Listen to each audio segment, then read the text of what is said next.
daawwattoota keenya nageenyi keenya bakka jirtan isin haala qabu jennaa oduu isinitti himnaa oduu waliin hambaayilu nachooti.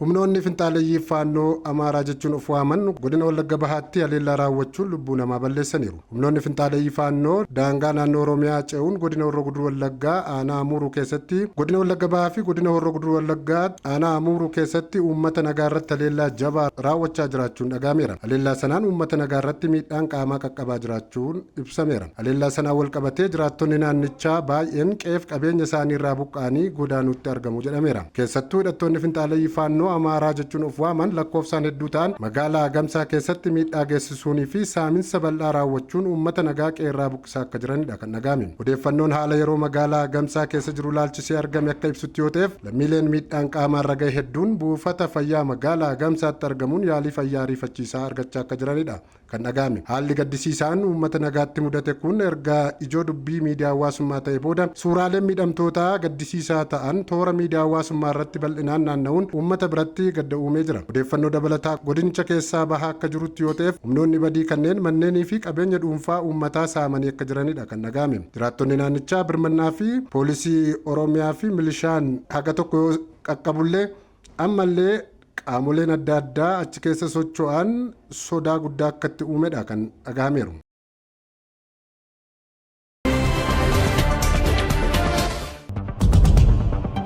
gamtaan awurooppaa muddamni dhiyoo kana naannoo Tigraay keessatti mudataa jiru isa yaaddessuu beeksise. gamtaan awurooppaa ibsa sanbata darbee miidiyaa hawaasummaa isaa irratti maxxanseen tarkaanfii TPLF balaaleffateera. yeroo waraana Tigraay Itoophiyaa irra qoqqobbii kaa'ee ka ture gamtaan awurooppaa fi ji'a lamaa dura deeggarsa Itoophiyaa irraa dhaabee turu deebisee ibsee ture. gamtichi ibsa isaa keessatti adda bilisummaa uummata Tigraay naannoo Tigraayitti mana maree ofii isaa hundeessuu akkasumas dirqamaan namoota waraanatti guuruu kan kaase yoo ta'u tarkaanfiin kun waliigaltee Piriitooriyaa 2022 mallattaa'e kan sarbu jedheera. qaamolee waliigaltee kana mallatteessan mootummaa federaalaa TPLF waliigaltichi guutummaatti akka hojiirra ooluuf hatattamaan marii akka eegalanis gaafateera. gamtaan awurooppaa gamtichi nagaa buusuuf jecha jaarsummaa bakka bu'aa gamtaa afrikaa pirezidaantii Olusegun Obasanjoo gaggeessaa jiran guutummaatti akka deeggaruudha kan ibse. beekamtii seeraan alaa qabu boordii filannoo kan irraa mulqame TPLF bulchiinsa yeroo mootummaa federaalaan filame diiguun ji'oota dura mana maree waraanaa dura filannoo injifate deebiseera. koreen gidduu galaa TPLF eebila darbee mana maree mootummaa naannoo Tigraay kan waggoota 6 dura filatame deebisuu hordofee manni maree kun pirezidaantii duraanii naannichaa Dr. Dabratsiyoon Gabramikaa'eliin deebisee filatee ture. oduma wal fakkaatuun fedhiin Ameerikaa dhaaba qajeelfama hin qabne kan jette kan itti kolfamuudha garuu kun hin ta'u jetteetti Fitlawarq Gabraegzaabeer. wayyaaneen haala kamiinuu dantaa uummata Tigraay irratti araarama hin gootu jedhan hojjettuun hooggantuu waajjira wayyaanee adda Fitlawarq Gabraegzaabeer. waliigaltee dhukaasa dhaabuu Piriitooriyaa waggaa 3 ji'a 8 oliif mallattaa'ee bulchiinsi yeroo hundeeffamus daguggaan sanyii uummata Tigraayitti xiyyeeffatameera jechuun himteetti. dhukaasa dhaabuu cabsuun haleellaa diroonii Tigraay irratti raawwatame mootummaan Itoophiyaa maal loltoota isaa lixa Tigraay irraa haga Tigraay bahaatti sochoosaa jiraachuudha kan isheen ibsite. humni gantummaa biyyaalessaa raawwate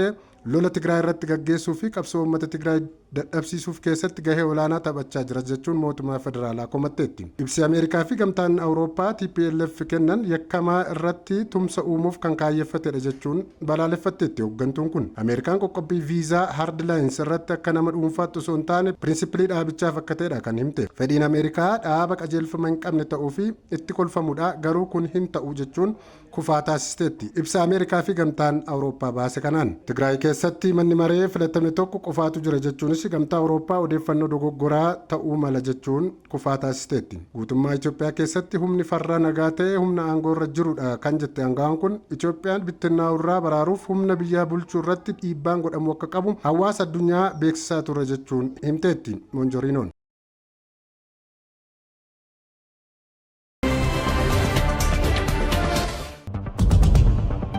Magaalaa Fiicheetti dubartiin poolisii of fakkeessuun saamaa turte to'atamteetti. Godina Shawaa Kaabaa bulchiinsa magaalaa Fiicheetti dubartiin miseensa poolisii of fakkeessuun yakka saamichaa raawwachaa turte to'atamuu ishee waajjirri poolisii magaalichaa ibsee jira. Shakkamtuun Ababaa Qumbii jedhamtu uffata heeraa poolisii uffattee meeshaa waraanaa hidhachuun gocha saamichaa raawwachuudhaan kan poolisiin godinichaa hime. Shakkamtuun kun halkan daawoo godhachuudhaan namoota garee ishee turanii fi yeroo hin to'atamin wajjin ta'uun meeshaa waraanaan doorsisuun hawaasa saamaa turuu ishee ajajaan poolisii bulchiinsa magaalaa Fiicheetti itti aanaan inspektar Tolchaa Haayiluu ibsaniiru. Ababaa Qumbii miseensa qajeelcha poolisii godinaatti qarshii irraa fudheen dhufee jechuun akka duubee kennanii fi gaafachuun akka amananiif ammoo suuraa ishee shugguxii hidhattee turte irratti agarsiisuun gowwoomsuun meeshaalee shaqaxaa fi uffata adda addaa fudhachuun kan miliqaa turte ta'uudha poolisiin kan ibse. Qaamni nageenyaa odeeffannoo kana akkuma uummatarraa argateen hordoffii taasiseen shakkamtuu kana to'anneerraa jedheera. Shakkamtuun Ababaa Qumbii yeroo to'annoo jala oolfamtetti sakatta'insa mana ishee kireeffatte irratti taasifamee tureen meeshaa waraanaa qabamanii ka turan yommuu ta'u haaluma kanaan shugguxii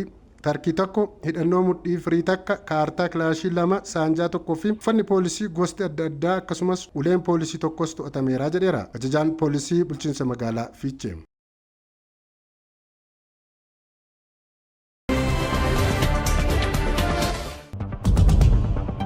Komishiniin mirga namoomaa Afrikaa muddama godaantota lammiilee biyyoota alaa Afrikaa kibbaa keessa jiran irratti raawwatamaa jiru balaaleffate. Komishiniin mirgoota namoomaa Afrikaa miidhaa godaantota irratti gahaa jiruuf yaaddoo qabu ibsee lammiileen Itoophiyaa Afrikaa kibbaa jiran sodaa mormiif manaa bahus dadhabaniiru. Komishiniin mirgoota namoomaa Afrikaa saboota Afrikaa kan Afrikaa kibbaa keessa jiraatan jeequmsi farra godaantotaa dabalaa jiru irratti yaaddoo guddaa qaba jechuun ibseera. Miidhaan lammiilee biyyoota alaa irratti xiyyeeffatanii raawwataman mirgoota bu'uuraa namoomaa kan balaaf saaxilan ta'uu akeekkachiise. Qondaalonni biyyattii nama hundumaaf itti gaafatamummaa fi eegumsa akka mirkaneessanis waamicha taasiseera. Komishinichi ibsa baaseen Afrikaa kibbaa keessatti gabaasa ajjechaa miidhama qaamaa doorsisa saamichaa fi daldala humnaan buqqisuu fi haasa'a hamilee tuquu kan godaantotaa fi baqattoota irratti raawwatamaa jiru gaddanutti dhagahame ibsanna jechuun himeera.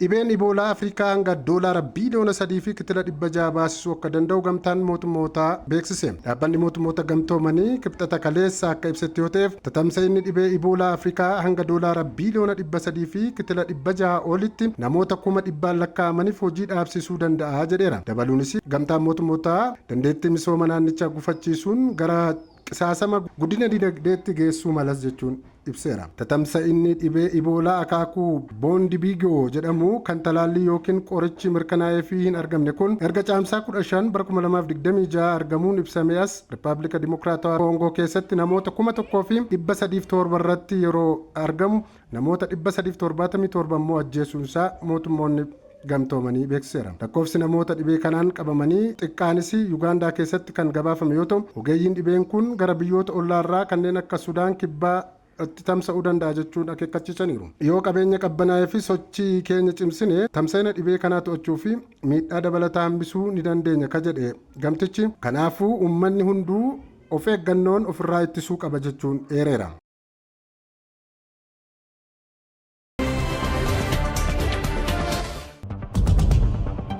Iraan araaraa jila Ameerikaa gara Qaataaritti hin ergu jechuun adeemsa marii gufachiisa jechuun yaaddoo uumeera. Iraan jila Ameerikaa gara baha giddu galeessaatti malee erguuf akka hin jirre beeksisteetti. Kunis ergaa walitti dhukaasuun irra deebiin eegalameeti. Tarkaanfiin Iraan kun adeemsa marii nagaa akka gufachiisuudha kan sodaatame. Aangawoonni Iraan mata duree biraa irratti mari'achuuf dura qaamoleen lameenuu torbee lamaan dura wayitaa waliigalteewwan wal hubannoo mallattaa'uu fi haaldureewwan tarreeffaman hojiirra oolchuu irratti xiyyeeffachuu qabu yaada jedhu dhiyeessaniiru. Mata dureewwan ciccimoo kanneen akka sagantaa niikuleeraa Iraan daangessuutti seenuu dura haalduree kaa'ame kana kabajamuutu irra jiraataa jetteetti. Odeessi haaraan kun biyyoonni lameen ammallee waa'ee ulaa Harmuuz banuu fi guyyoota 60f dhukaasa dhaabuu irratti yaadaan walirraa fagoo akka jiranidha kan dhagahame. Marii Dohaa Qaataar irratti hirmaachuuf Waayit Haawus soddaa Tiraamp Jaared Kushpaarii fi ergama addaa Tiraamp Stiif Waatkoofin garasitti imalaniiru. Ameerikaan marii sadarkaa olaanaaf namoota kanneen filattee erguu himteetti. Iraanii fi keessummeessituun marichaa Qaataar garuu